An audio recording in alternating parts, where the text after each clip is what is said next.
Hi guys, this is Jason Rule with Driven Nutrition. Lucky enough to be here with Dr. Mike T. Nelson. Thank you, first of all, for joining us. I'm really excited about not only this interview, but also the article that you just produced. I'm hoping that it can bring some value to the affiliates and some of our customers out there. So thank you. Yeah, thank you for having me here. Greatly appreciate it. Oh, absolutely. So tell us a little bit about the article you wrote. Can you use more than 30 grams of protein at a time? I know that this is a pretty common misconception out there. In fact, I've been guilty of it probably 6, 7, 8 years ago. I used to, subscribe by that same mindset that, look, dude, you can't take more than a scoop and a half of protein, otherwise it's just going to get wasted. So there's a lot of great information in there. How did that come about, and how do we change people's mindset with it? Yeah, I think it came about because that's just one of the questions for freaking years I've gotten. And I tried to actually trace back to where did the mythical kind of 30-gram dose come from, and I can't really figure out where where it came from, but it always seems like 20 or 30 grams comes up all the time. And I think part of the confusion comes from, and there is some studies to show this too. So a couple of years ago, one of the main studies came out, and it was comparing 20 grams of a whey protein to 40 grams of a whey protein. And in the study, if you looked at the two, they did a measurement of what's called muscle protein synthesis. So it's, in English, it's kind of like how much and how well do you take the amino acids, so the little parts of the protein, and sort of stuff them into the muscle tissue. Okay. So a lot of times if you poll people, they would say, well, the dude bras are like, well, more protein is good, and we tend to think that everything is just linear. So that if you had 20 grams, well, 40 grams got to be, twice as good because it's twice as much protein. Right. And you've got, the other sort of arm of that is that, well, if you take any more than 30 grams, you're just wasting it. And in the study, what they did see is if you went from 20 grams to 40 grams, you did actually oxidize or quote unquote burn more protein in the 40-gram group. So I think people kind of then inferred that, oh, see, all you really need is 20 grams. The downside about that is that's only specific to muscle, right? So, and I've been guilty of this in the past too, that, athletes, we tend to think of, oh, protein's only for muscle, right? Who gives a crap about, anything else it does, or, the gut, or building other tissues, or immune system, or all that other stuff. We only are like hyper-focused on, recovery and muscle. So I think that's where part of the confusion came from. And the second part of that, too, is that in the 40-gram group, it wasn't that more was necessarily bad. You did use or burn a little bit more protein, but again, your body is more than well equipped to handle that. The second part, too, is that in general, that assumes that it's an average-sized person. So again, you could have, larger people may need a slightly more amount. And protein in general is better thought of as kind of more of a threshold effect and not quite so much a dose response. Meaning that if I go over to my light switch and I turn it on, the light comes on.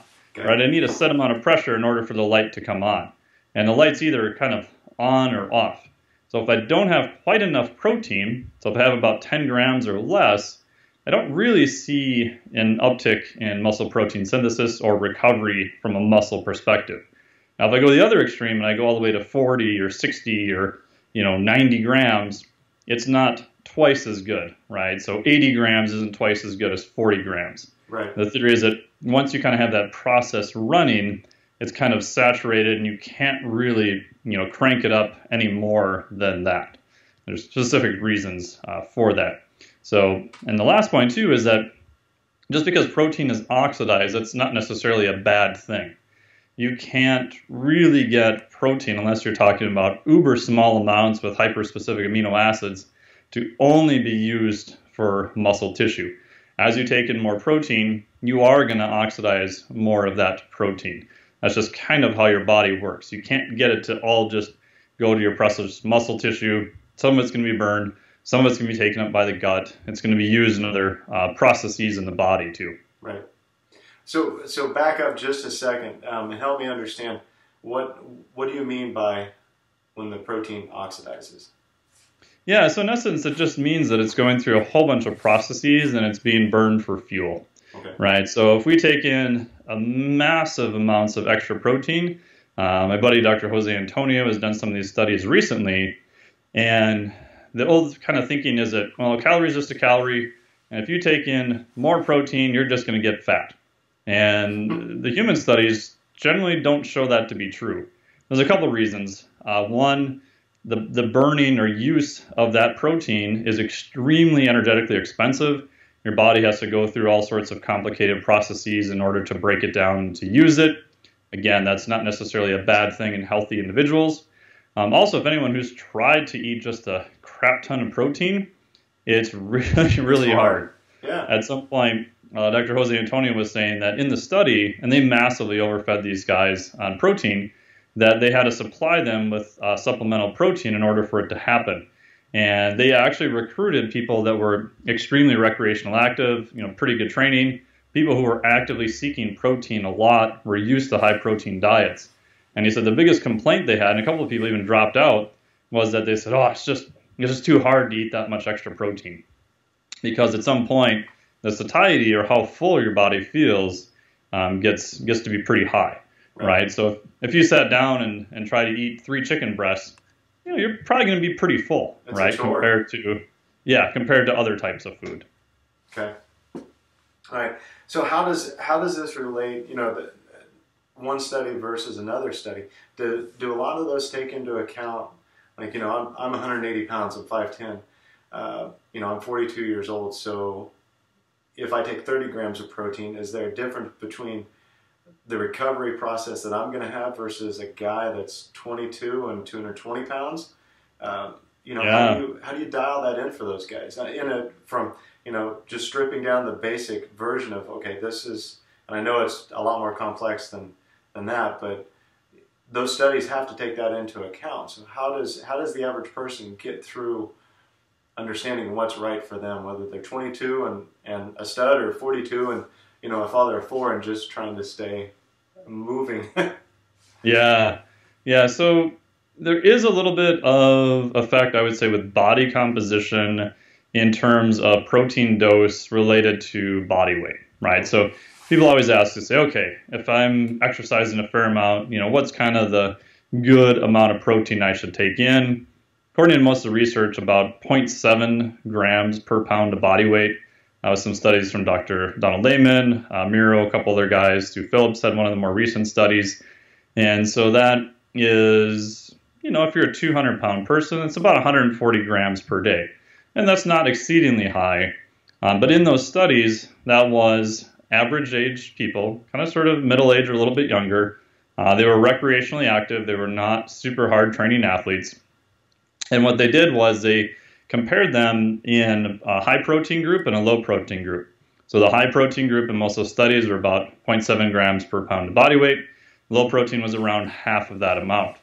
And in those studies, they also drastically reduced their calories by 40 to 60% overnight.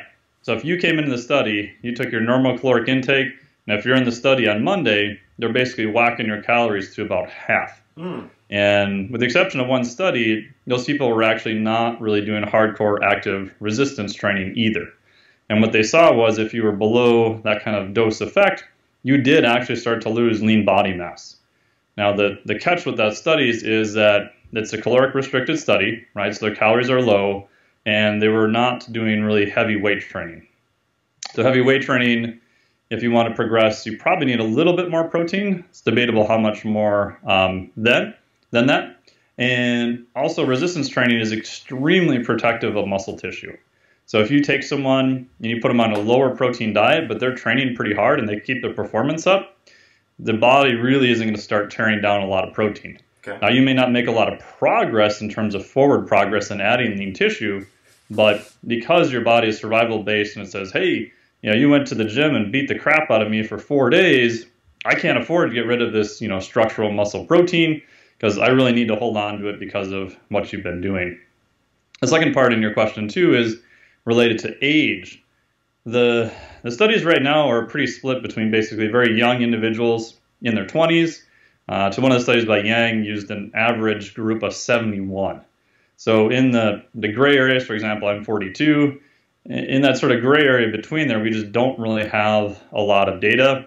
It's probably not a linear response, but on the handful of studies we have seen, older adults tend to need more protein, not less. They have something that's called an anabolic resistance. So in a study by Yang, they did 20 grams of whey protein and 40 grams of whey protein. And if you simplify all the mumbo jumbo that they did, the younger group could get by on about 20 grams and see a nice acute response. The older group needed 40 grams of the exact same amount of protein to see the same acute response. Wow. So older people probably need a higher dose at once. Maybe you can get around that with some fancy amino acids or exercise. It's to be determined yet. But in general, if I'm working with someone who's older, I'll say, I'll probably err more on the side of a higher dose per meal than I will lower, knowing that I get a little better satiety. It may help a little bit with recovery. And we don't know exactly, if you're 35 to 55, we don't really know exactly where you are on that. So I'll actually err a little bit higher in that group. Okay. So first off, I'm going to assume when you're talking about the older population, you're talking about the 71s and not the, correct, not the 42s. Yeah, I get that all the time. Like, when you get 40, man, it's downhill. And now I get that. When you get to be 50. yeah. I just tell people it's better than the alternative. I celebrate every birthday still. That's right. So, and this goes back to something that I talk to people. Even at 0.7 grams, it's tough for like me with a family. It's tough for me to bring in 110, 120 grams of protein a day. Consistently day in and day out. And so people always ask, well, can I get all my protein from a whey protein or a whey isolate? And I have to remind them, these are supplements. They should supplement a diet. So if you are trying to hit that goal of 0.7 or 1 gram, I know a lot of guys that get up into that threshold and even more. It's almost impossible to do because protein is so hard to get into your diet. Like you eat one chicken breast has about 20 grams of protein, if I'm right, and like you eat that, you're full. So as you were talking, I'm finding myself wondering which came first, as far as the chicken or the egg. Did the protein scoop come at 20 grams, or did the study confirm that you should start that? I'm wondering which one of those came first. Yeah, I don't actually know, to be honest. And now you give me a whole other thing I need to check into. My guess, and I know some of the early studies, I'm trying to think. The earliest study I can think of, I think they started at 20 grams. They started at 20 or 40. Okay. And I'm not sure exactly where they got that number. So I'll have to try to track that down. I'll see if I can hit up Stu Phillips or somebody and see if they know. It's a good question. It may be possible that they found that this 1 gallon container fit 2 pounds of protein in perfectly, and that by having 907 grams, they could divide 30 servings by having 25 to 30 grams. Probably something like that, right? It's like, how did the first CD end up being 74 minutes? The rumor was it was the guy's favorite, classical music was 74 minutes, and when he designed the CD, he wanted it to hold all of that, so that's why they were 74 minutes, I guess. So, no I don't know. Kidding. Cool. All right. So if you're a CrossFit coach and you're talking to me, just trying to stay in shape, trying to progress through, is 0.7 grams, is that a good mark to hit as far as protein intake? Yeah, that's kind of what I would recommend. There is the 1 gram per pound of body weight, which I have quoted, right? Because if you get pinned in the elevator and someone's like, hey, you researcher guy, how much protein do I need? I'm like, 1 gram per pound of body weight. Because the next question is, well, how do I calculate 0.7? Yes. Okay, so I'm like, you weigh 200 pounds, 200 grams of protein. Oh, okay, cool. It's an easier answer. I know in reality they'll be lucky to get 150 or something like that. So I'll kind of give them a little bit higher number. So what I do, like the dramatic oversimplification would be, so for guys, I'll tell them, I call it the 4x40 approach, or for women, the 4x30 approach. All right, so if you're using a pretty complete protein, egg white, any type of meat, whey, things of that nature, 40-gram dose, even if you're an older individual, more than enough, right? So if you get that 4 times, that's 160 grams per day. And that gets you the nice meal effect. It gets you a higher amount of dosing at once, and it gets you a higher amount total. Okay. So it's kind of easy round numbers to remember. Females in general weigh a little bit less, so you can go with 4 by 30. It's hard for a lot of women to eat 40 grams of protein at once. And even with that, you'll still get all the acute response and all that kind of stuff too. So that's a little bit on the lower end of the spectrum, but it has been argued that we should maybe stop thinking about protein in terms of the total amount, but think of how many meals that cross the threshold, so to speak, to start the muscle protein synthesis response. So if you want to get really analytical on that, you could, in theory, get by with 20 grams of like a high-quality whey protein 4 times a day. Now, that only puts you at 80 grams, which isn't that much. So it's to be debatable if you double that, how much better is that? But we also know protein helps with the breakdown, so less protein will be broken down as you get into a higher dose. The protein breakdown studies are really hard to assess, so it's hard to figure out exactly what you need for that. And I find with most people, they're also doing it mainly for body composition reasons, so you get a little bit better satiety effect of having more protein then too. Okay.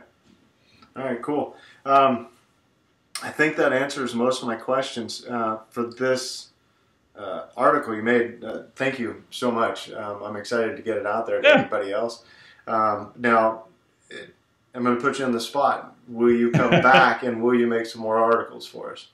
Yeah, for sure. Okay. Yeah, no, this is fun, and the nice part about me is I get to leverage all the people that have done the great research in this area and put it together and put out stuff that's research based as far as we know now, and also make it practical at the same time too. Right, and that's what we're hoping to do, is take some of that practical knowledge and put it in the hands of the coaches and the CrossFit gym owners that can, execute and help people day in and day out. I mean, I've said time and time again, most CrossFit coaches and owners, they know their members better as far as their exercise habits, sometimes even their diet habits, even more so than their spouse. So, this is a great tool that with your help, we really look forward to bringing that out there to everybody. So thank you. Yeah, no, thank you for having me on. I greatly appreciate it. Absolutely. Until next time, Jason Rule, Dr. Mike T. Nelson, thank you so much. It was awesome having you. Yeah, thank you guys very much. See ya. See ya.